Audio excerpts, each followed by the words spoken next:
creation of Allah subhanahu wa ta'ala. One of the beloved families, or the most beloved family in the history of humanity.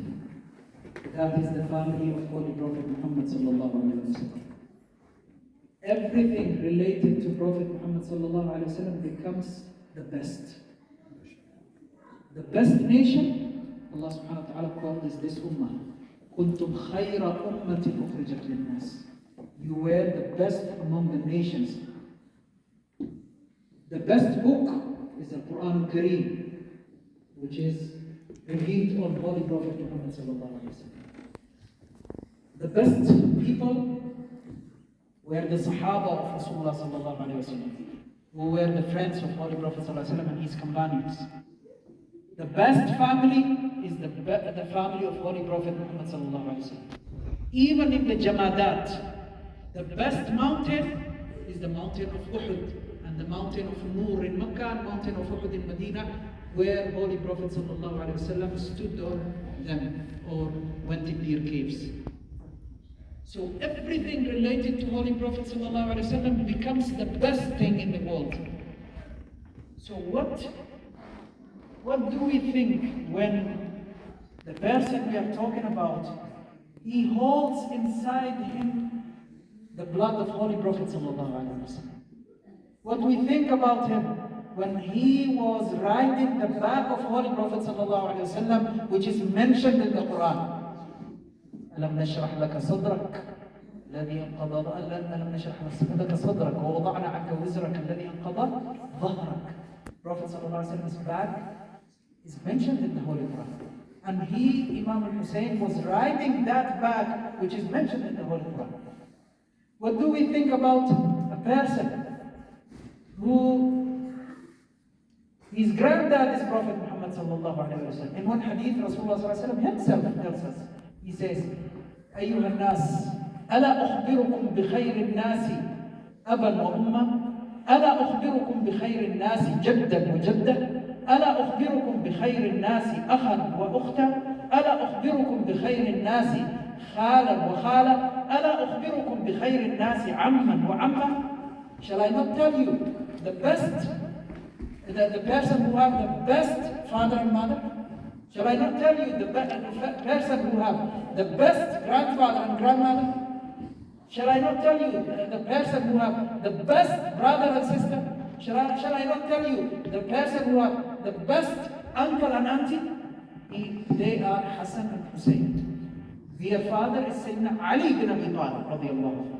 Their mother is Sayyidina Fatima Zahra salamullahi alayha wa rahmatullah. Their grandfather is Rasulullah sallallahu alayhi wa sallam, khayru khalqillah. Their grandmother is Sayyidina Khadija radiallahu anha. By the way, Sayyidina Khadija, who she was, Sayyidina Khadija?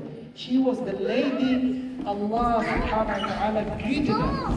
She is the lady Allah sent a salutation and greeting to her through Sayyidina Jibreel alayhi salam.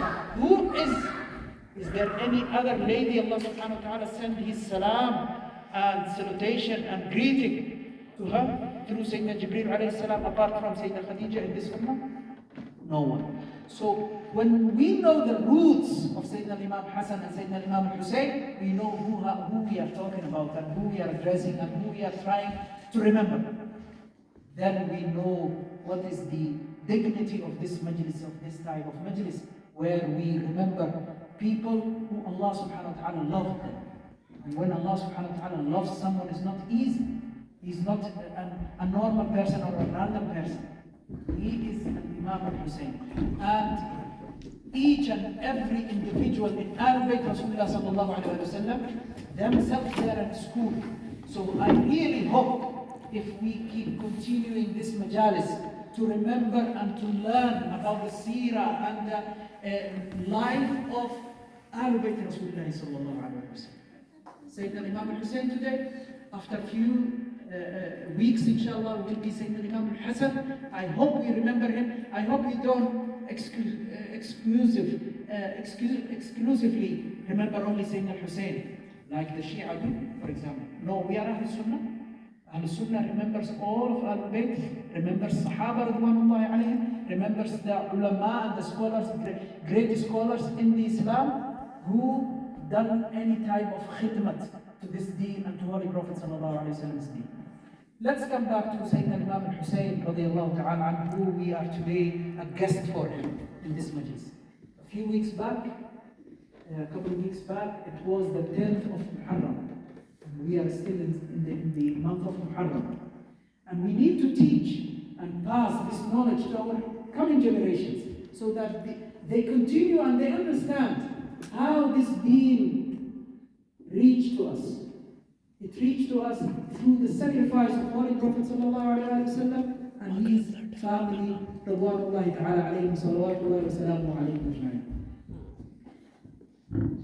We always concentrate on the mawqif of Sayyidina Imam al-Hussein, the day he stood in Karbala in front of Yazidi lecture or the Yazidi army, who were, in some narrations, 30,000 soldiers, and Imam al-Hussein was only with 72 people.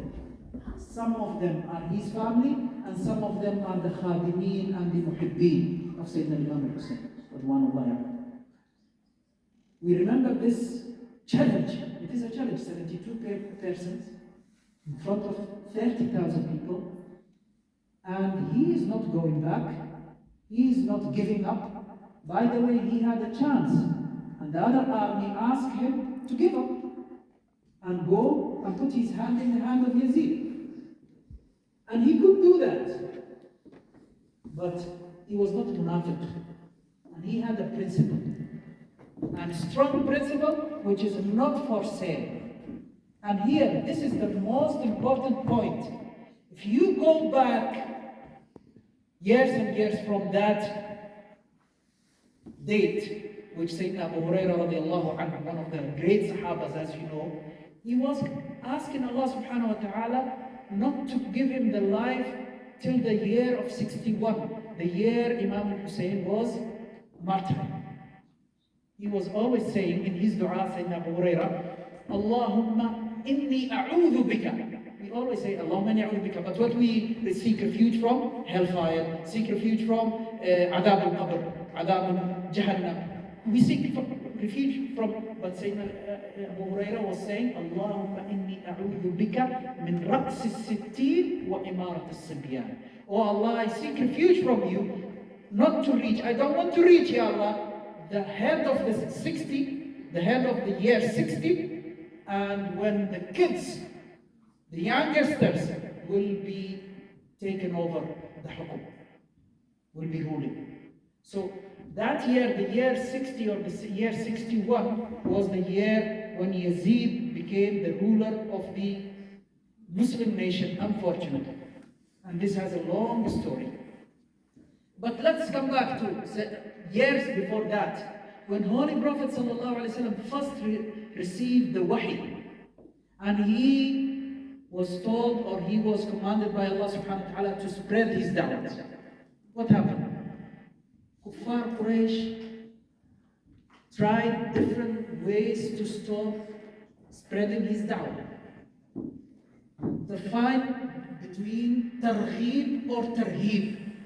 Targhib means attracting. They gave him a lot of promises.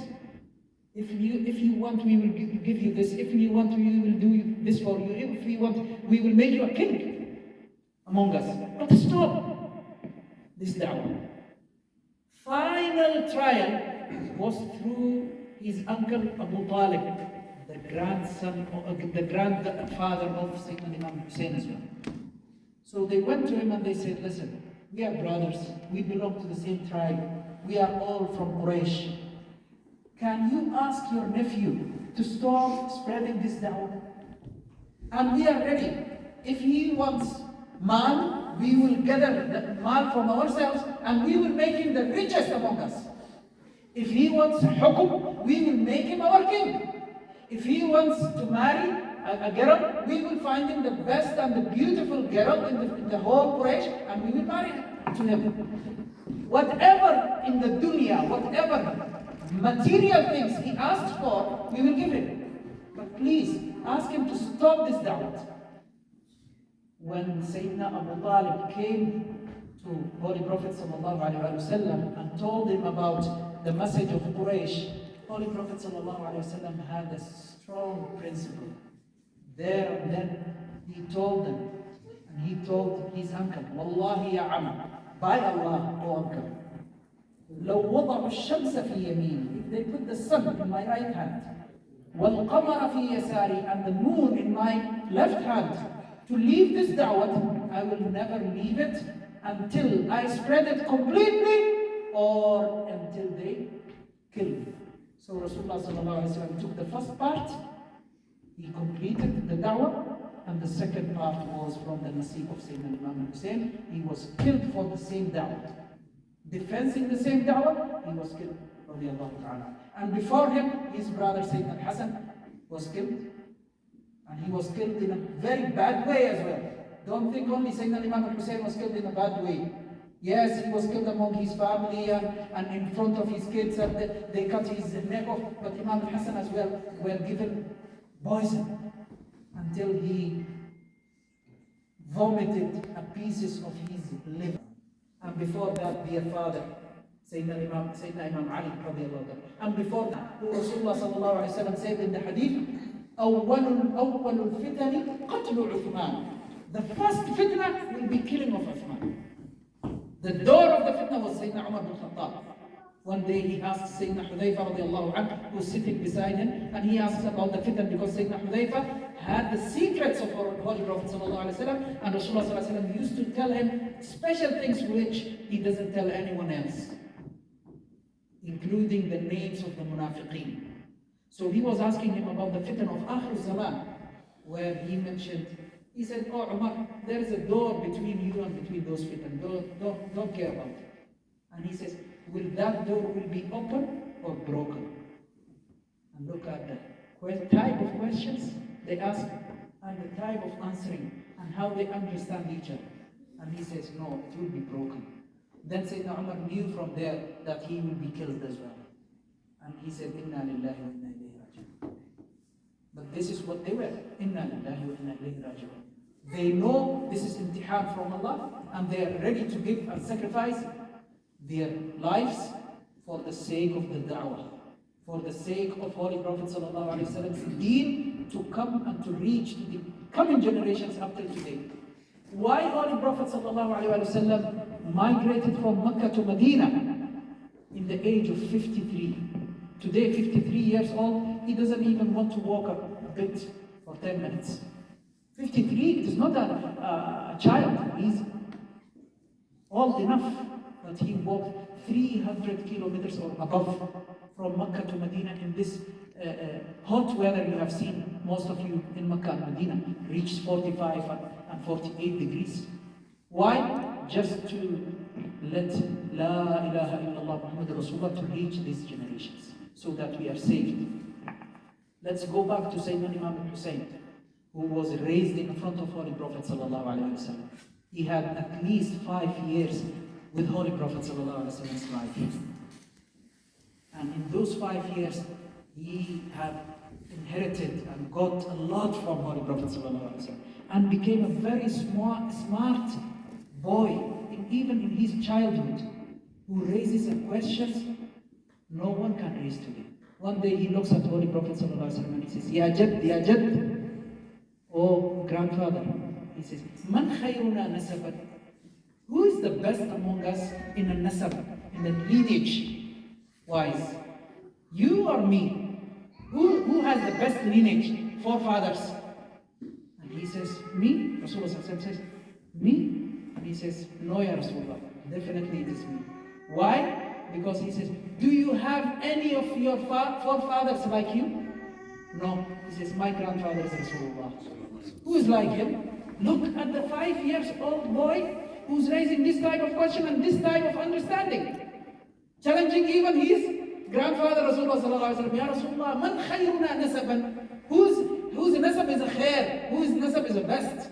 Your nasab or my nasab? He says, me. No. He says, is in your forefathers like you? A person like you? No. Then I'm the one who have the best nasab. because my granddad is Rasulullah sallallahu alaihi wasallam. And look at Rasulullah sallallahu alaihi wasallam when he says, Husaynun minni wa ana min Husayn. I am from Hussein and Hussein is from me. He's a piece of me. Which means he have the same hukum of Rasulullah sallallahu alaihi wasallam apart from the nubuwwat and the risalat. This is special, and the last seal of the prophets is Rasulullah sallallahu alaihi wasallam. But they got the ilm, they got the hikmah, they got the braveness, they got every qualities Rasulullah sallallahu alaihi wasallam had, and also they got the hukum. Whoever hurt them is hurting Rasulullah sallallahu alaihi wasallam. Whoever loves them is loving Rasulullah sallallahu alaihi wasallam. And this is the words of Rasulullah sallallahu alaihi wasallam. Man ahabbani, man ahabba hadayn, faqad ahabbani. Who loves these two, Hassan and Hussein, and in another riwayah, Sayyidah Fatima is included and Sayyidina Ali ibn Abi Talib is included. Whoever loves them is loving me. And whoever loves me, he loves Allah subhanahu wa ta'ala, and Allah will love him. And whoever hates them, he hates me. And whoever hates me, Allah will hate him. Jalla Jalla. So they are the door to Allah subhanahu wa ta'ala. Okay. Most of us, in so many different occasions, we have heard of the Shahada of Imam al-Hussein and his family and his companions in Karbala. So no matter to revise that again and again and again, although if we revise that, we will always get a new durus, a new sabak, a new lessons. But let's try to find from, or try to look at the things from different angles as well. Imam Hussein radiallahu ta'ala anhu, in the time of Sayyidina Ali bin Abi Talib, he was with his dad. And before that, Sayyidina Uthman bin Affan radiallahu anhu, he was in the front door of Sayyidina Uthman, defending Sayyidina Uthman and looking after him and guarding him with his brother Sayyidina Hassan. In the time of Sayyidina Ali bin Abi Talib, they were beside their father, fighting against the Khawarij, against the Baghin in Safin, Muawiyah and his group, and even fighting against the Nakifin, some Sahaba who fight against Sayyidina Ali bin Abi Talib, like Sayyidina Talha and Sayyidina Zubayr and Sayyidina Aisha radiallahu ta'ala anha, who first they didn't come to fight against Sayyidina Ali, but some munafiqeen they created fitna, and later on when Sayyidina Ali bin Abi Talib spoke to them, they left the battlefield. Sayyidina Hassan and Sayyidina Hussein, they were accompanying their father. But after Sayyidina Ali bin Abi Talib radiallahu anhu was martyred, Sayyidina Hassan was the next Khalifa. And he was next Khalifa by the bay'at of the Muslimin. And also, he was according to the Nas of Holy Prophet sallallahu alaihi wasallam's text, where he says, Al-Khilafatu ba'di 30 'am. Khilafah after me will be for 30 years. Then, if you count from the day Holy Prophet ﷺ passed away and Sayyidina Abu Bakr radiallahu ta'ala anhu became the Khalifa for the Muslimin, till the day Sayyidina Hassan bin Ali bin Abi Talib radiallahu anhu gave up the Khilafah, you will find it is exactly 30 years, as Holy Prophet ﷺ said. After that, it is not Khilafah. Rasulullah already told us, and he said, Mulk Adud. He called that era, that period, it is called Mulk Adud. What does that mean? The biting kingdom. What that means? It means whoever comes near to the kingdom, they will bite him. They will kill him. In another different explanation, some ulama said, it means they will bite on the hukum by their teeth, and they don't want even to give up the hukum to anyone else, even if that person deserves the hukum more than them. Also, Rasulullah ﷺ tells us in some of the hadith al-fitan, and I believe it is the time to read the hadith al-fitan and learn what will happen in Akhir Zaman, because Rasulullah ﷺ told us day by day what will happen till the day of the judgment. Rasulullah ﷺ told us that a man will be killed and will be sacrificing inside the Haram Sharif, Makkah Mukarramah. And he will be bloodshed inside the Haram. So when Sayyidina Hussein radiallahu ta'ala anhu was in Medina Munawwara, and Muawiyah passed away in Sham, and his son Yazid became the Khalifa after him, or became the Amir after him, immediately they sent messages to the ruler of Medina Munawwara to force Sayyidina Imam al-Hussein to get the bay'ah for Yazid. And he was called in the night time to the palace of Hukum Medina Munawwara. When he came there, they tried to force him to give the bay'ah. And Imam Hussein refused, and he said, "Who do you think I am? Why should I give my bay'ah in a night time, in a hidden? If I will give the bay'ah, I am Hussein ibn Ali ibn Abi Talib, the grandson of Holy Prophet sallallahu alaihi wasallam. If I am going to give a bay'ah, I will give it in front of the people, in a daylight. Why should I be called in a night time, in a hidden way, inside the palace, and asked to give the bay'ah?" And he refused. And immediately in the same night, when he recognized that they are going to force him, running away from the fitna, he left Medina Munawwara with his family, and he went to Makkah al-Mukarramah to stay away from the fitna. Many people think Imam Hussein went to Iraq to create fitna.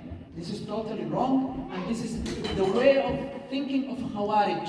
Only Khawarij thinks like that. Imam Hussein was trying to stay away from the fitna. And look, when Sayyidina Ali bin Abi Talib was killed, and Sayyidina al-Hasan became the Khalifa, Sayyidina al-Hasan gave up the Khilafah, and he is the brother of Imam al-Hasan al-Hussein. He gave up the Khilafah just to stop the bloodshed of the Muslims. For the sake of stopping bloodshed, Sayyidina Imam al-Hasan gave up the Khilafah. Do you think his brother Hussein radiallahu anhu, from the same father Sayyidina Ali, from the same mother Sayyidina Fatima radiallahu anha, same tarbiyah, they have the same upbringing and same type of knowledge, do you think he will create the fitna? Never. He stay away from the fitna. To stay away from the fitna, he left Medina Munawwara, where his granddad sallallahu alayhi wa sallam is buried, and he went to Makkah al-Mukarramah.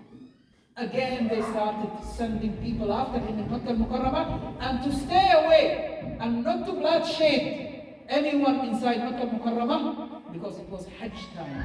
The time Sayyidina Hussein left Makkah and went to Karbala, it was Hajj time. So what do you think if Yazid sends army or sends people to force Sayyidina Imam al-Hussein inside Makkah?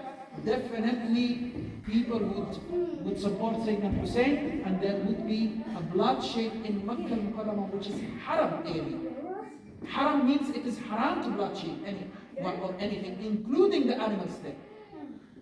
So Imam Hussein radiallahu ta'ala anhu decided to give up for the second time and leave the Haram Sharif. And when he was asked, he said, they said, they are going to kill you if you go to Iraq. He says, I know. And Holy Prophet ﷺ told me, my granddad, I seen him in a dream, and he told me that I'm going to Mount Uhud. But yet, he gave up so that he doesn't create a fitna which causes a bloodshed inside the Haram. Where later on, Abdullah ibn Zubayr, the son of Zubayr ibn al-Awwam and the son of Sayyidah Asma bint Abi Bakr radiallahu anhuma, he was that person who was killed inside the Haram and bloodshed. So Imam al-Hussein left Makkah al-Mukarramah and he went to Iraq. I believe now the time is for last time. Yeah, inshallah ta'ala, we'll pray the Salat al-Maghrib and then come back to complete a bit after what happened after Sayyidina Imam Hussein went to Iraq. Inshallah.